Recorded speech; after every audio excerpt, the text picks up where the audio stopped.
welcome to Movies, Films, and Flicks Data. I am Mark Hoffmeyer, and joining me is a man who hasn't tested his blood pressure in about 30 years. It's Norbert Morvan. Lot of mercy. Wait, have you? I have not tested my blood pressure in years because I don't want to know. All the cheese, man. There's no way. So if you listen to our Dawn of the Dead episode or our Cube episode, we had a long talk. Cube. Oh, brother. What if the cube was that dangerous but made of cheese? Look, I stay in the cube forever. I walk into the acid room to melt the cheese a little bit. So now I've got a little bit of melted cheese. You know, the possibilities are limitless, man. The one room that cuts you into cubes, now it cuts my cheese into cubes. I'm cubing in the cube. Oh, my God, I'm gleaming the cube. You're cubing cheese in the cube? I'm cubing cheese in the cube while gleaming the cube, okay? What do you know about that? If only there was like some nice jam or, crackers. But that's the other cube. Cheese in the cube. Anyway. Somehow you're in the cheese cube, I'm in the cracker cube. And it's like, guys. Why are we so far apart, right? Guys. Why are we so far apart? All right, so hey, thanks for joining me on this discussion about this. Let's name him Chuck Finley. Chuck Finley testing his blood pressure in Dawn of the Dead. And before he can... Okay. So this whole thing came about where I've loved Dawn of the Dead. And I love when the guy sits down and tries to test his blood pressure. He really wants to know. But before he can finish, he is killed and his arm is ripped off. And, of course, the gag is that the blood pressure is 000. Right. So I kind of thought to myself, what would his blood pressure have been? Well, it's a good question. And let's analyze this scene here. Okay, so when we see Chuck, we've named him Chuck. Chuck Finley. Okay, so Chuck Finley enters our consciousness by carrying a mannequin for some reason, a female mannequin, and then sticking the mannequin in the little caddy corner between the blood pressure machine and the stand. He's wearing a sombrero for some reason, and he quickly decides, oh, snap, I need to get my blood pressure checked. So he's running, so his blood pressure is already going to be off for the test, right? Yep. Also, he's carrying a mannequin. What do you say a mannequin is what, 5-6 pounds? Yep. A full mannequin? A little bit of a pump. So he's carrying this mannequin. He quickly, boom, places the mannequin down, jams his arm in, and he's waiting. Also, hundreds of the living dead are surrounding him, making all the noise and the stench. Stress. So we got stress. Yeah. We got stress. We're not going to get an accurate reading, I think, but we'll get an accurate reading of a man who's being pushed to his braking limit. And I also have some other. I also have. Yeah, he did. He definitely lost it. That's a great point, Norbert. He just went insane. Yeah. Yeah. Why is he carrying a mannequin? Why is he wearing a sombrero that has tassels on it? So he wants to die. He clearly. That's interesting. So you know what I did? So I have, my mother-in-law is a nurse, so I called her up. My father-in-law was a firefighter. My mom was a social worker / nurse. And I have a good friend who I worked with who is an EMT driver. And I also have a cousin who also is an EMT. And I have a friend that went through all the EMT training. So I talked to 7 people and I brought up that no blood pressure. And I brought up everything. By then I had been doing my weird data for a year, so they knew exactly what was going on. This wasn't an off-the-wall question. So after all these people, I kind of guessed his blood pressure would be 202 over 128, so 202 systolic, 128 diastolic. But that seems really high. The variables, but here's what I came up with. This guy's had a lack of sleep for years, months to years. Yeah. Right? You're on the road. Yeah. You're never going to get 8 hours. You're not. It's probably not possible. You guys are making a lot of noise, drawing a lot of zombies to you. You're eating canned food. So that's a lot of sodium-heavy diet. That's a lot of processed food. So you're doing that. Totally. Also, there's really no coffee around, I would say. But also, he's probably not drinking water all the time. So he has a lack of sleep. Chuck Finley's dehydrated. Chuck Finley's in a motorcycle gang. I'm pretty sure that Chuck Finley is mainlining uppers because it's 1978. And, it was legal for baseball players to just basically be on uppers all the time. So Chuck Finley is mainlining uppers and let's assume Cheap Jack. Cheap Jack, so alcohol consumption, Jim Beam, sodium-heavy diet. Yeah. Every day it's stress. I mean, this is a motorcycle gang. So the one thing about motorcycles is, especially when zombies are around, sometimes when you're in the car, and people should not tune out when they drive their cars, but when you're on a motorcycle, you really have to be one with the road. You have to focus. Baby. So he isn't able to turn off. So he's always has this stress. He's always lack of sleep. He's dehydrated. He's probably had some alcohol in him. He is sodium heavy diet. a lot of stress and fear. So for years to months, he has lived a very unhealthy lifestyle, Chuck Finley. And he wasn't in the best of shape in the world beforehand, you know. Yeah, and he's not the thinnest guy. Yeah, he didn't look too great. So I mean, there's a lot of puffiness. Do you think? Yeah, he's definitely puffy. And again, I draw attention back to the sombrero with tassels. I mean, it's a sombrero. So why do we need tassels on a sombrero? A sombrero is already ostentatious, if you will, absurd. It's a massive hat. You put tassels on top of it. Hey, man, your mental state, I don't know. You know what I'm saying? Maybe all the spam on the road and the constant evading zombies on the motorcycle. And as we talked about, cheese gets mold, so maybe you had some moldy cheese. Moldy cheese is bad for you. That being said, I have eaten moldy cheese multiple times. And Chuck's definitely eaten moldy cheese. Moldy cheese and spam. I have to tell you. Unfiltered cigarettes. It's 1978. Oh, yeah, you're right. So then doesn't that sort of further dehydrate you as well, smoking? Not dehydrate, but kind of. Well, there is that. And also, what did he need the mannequin for? I mean, so many questions with Chuck.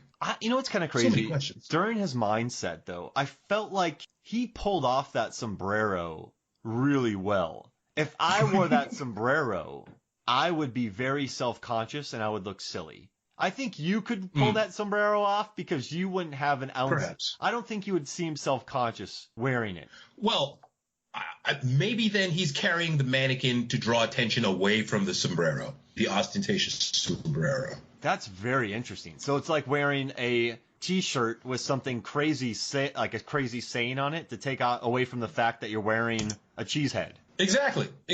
Because the mannequin is a female mannequin, first of all. So, okay, questions. The mannequin's got on a pretty conservative red sweater and some nice slacks. So, you know, okay, now we have some disturbing thoughts here about this mannequin. But, you know, let's move on. Okay. Let's assume that's what it's for. No, I like your theory that he took, during this melee, he takes a mannequin so that the other bikers don't focus on his hat. Right. That's like close-up illusion. That's, you know, that magic that you do when you're looking at, you want them to look at something else, and they're not looking at the trick. Gotta have a diversion. That's right. Gotta have a distraction. Something that catches the eye to draw you away from the obvious chicanery in your midst. Wow. There are shenanigans afoot with this sombrero because, you know, what is he hiding? Maybe he's got a zombie bite under this sombrero, you know? Don't look at the hat. What do you think the blood pressure of the sombrero would have been? I'm going to assume that sombrero's blood pressure was 80/20. 80/20. Because that sombrero is cool as a cucumber. Not for nothing. I like the sombrero. I just think that it does not need the tassels. Like, what's happening? Are you graduating? You know, so when you escape from the mall, are you going to move the tassel from one side to the other? Like, oh, I did it. You know, I survived the Monroeville Mall. Like, what's happening? Well, this was the late 70s, and it was Pittsburgh. And if you recall, remember the tassel craze of Pittsburgh in the late 70s? Okay. Yes. Like the Steelers had tassels from their helmets. The Pittsburgh Pirates had tassels from their baseball caps. The Penguins had tassels on their shoes. And the jeans, you would take a tassel and put it on your jeans. Instead of bell bottoms, tassel bottoms. Dukes of Hazzard was on. Tassel bottoms. Right. Dukes of Hazzard was on. Mm-hmm. And the blood pressure for those tassels, 120/40. So I came up with the 202 systolic pressure because Chuck is in the throngs of chaos, and between the exercise stress and physical exertion, it's easy to assume that 200 would be cross. So according to multiple sources, it's possible for the range to be anywhere from 180 to 220. So I kind of split it, and I went above that and went 202, which feels right to me, Norbert. It's a good call. Again, the mannequin's not light. I also think he was either attracted to the mannequin or using it to, again, distract from the ostentatious sombrero. And if he's attracted to the mannequin, his, not libido, but his blood pressure's going more because he's in the throngs of passion. Well, eventually, you know, he's anticipating the throngs of passion. So I think that would increase his blood pressure as well. Yeah. Okay. So, Chuck's got a lot on his mind beyond the spam and the moldy cheese and the bottle of Jim Beam. He's got to get his blood pressure ready, maybe because he's, you know, getting ready for love eventually after they leave the mall. And there's about 40 zombies on the way, so he's got to do it quick. He's very self-destructive. I wonder if he believes the mannequin tells him not to test his blood pressure, and since he's so stubborn, he's like, shut up, I'm going to do it. My name is Chuck Finley, and I march to the beat of my own drummer, and I'm going to check my blood pressure, woman, and you're gonna make my dinner. Because it's 1978. And you're a mannequin, and I'm insane. And I'm insane. I'm clearly insane. Because I'm wearing what seems to be a jean jacket over a Giants uniform. Like, what? What is Chuck doing? Chuck is just such a conundrum. When you're in a biker gang, you're not specifically in that gang. You just joined up later with them. You want to stick out. You don't want to be... So if I join the Hells Angels, you have to wear the jacket. You have to do that. But if you join a biker gang in the apocalypse, you don't have to. Mm-hmm. So he's trying to find his individuality despite being in a gang. I get it. So on the hopes of, okay, you remember me as Chuck, the guy with the sombrero. So when you see the living dead coming towards me, you make an effort to help me out because we got this sense of familiarity, as opposed to I'm just rando gang member number 17. Well, forget that guy. He's gone. No. We ditch him. And I get that. I'm pretty sure Finley is, you have the crazy guy. Like Finley, they know Finley and they like Finley, but they give him his space. Yeah. Those people who are actually kind of out there. Like there's the people that, hey, you ate your stuffed crust pizza backwards, you're crazy. Chuck Finley's Finley, the kind of guy. He eats his stuffed crust pizza normally. Right. Finley's the kind of guy who would play Contra without using the 30-man code. Yeah. Finley is definitely the kind of guy who drinks his own pee because it makes his skin glow. He's one of those. He's a weirdo. When he heard up, down, left, right, he said, no. BA, shut up. BA jerk, okay? Here's what's happening. I'm going to blast through this game because I'm Chuck Finley. He looks to the mannequin. He says, you and me, babe, let's go. He puts a controller in her hands. Yep. And, he thinks she's doing well because he's insane. I love Chuck Finley. And I came up with the diastolic because it was a little trickier because normally blood pressure doesn't rise too much during exercise. The diastolic stands heavy lifting. But I'm like for a period of time. But I'm thinking that the physical exertion carrying around a mannequin, which I wrote, and I put equals decent shoulder workout. And then I put fear, stress, sodium, heavy food, and lack of sleep causes blood vessels to constrict and heart rate to elevate. Thus, when the action started, the pressure had to be greater to push through the artery walls. So the short bursts of sprinting, carrying of the mannequin, and fear elevated Chuck's levels to easily 128 during the melee. I think that your hypothesis is sound, and you have the advice of 7 medical professionals and ex-professionals. I'm pretty sure that you look deeply into your cat's eyes and you put 2 choices in front of him, and then when the cat chose the one on the right, you said okay, and you patted him on the head. Yeah. And my cat Ghost actually has a heart. My cat Ghost has a heart issue, so he knows. Okay. And I talked to the vet about your cat.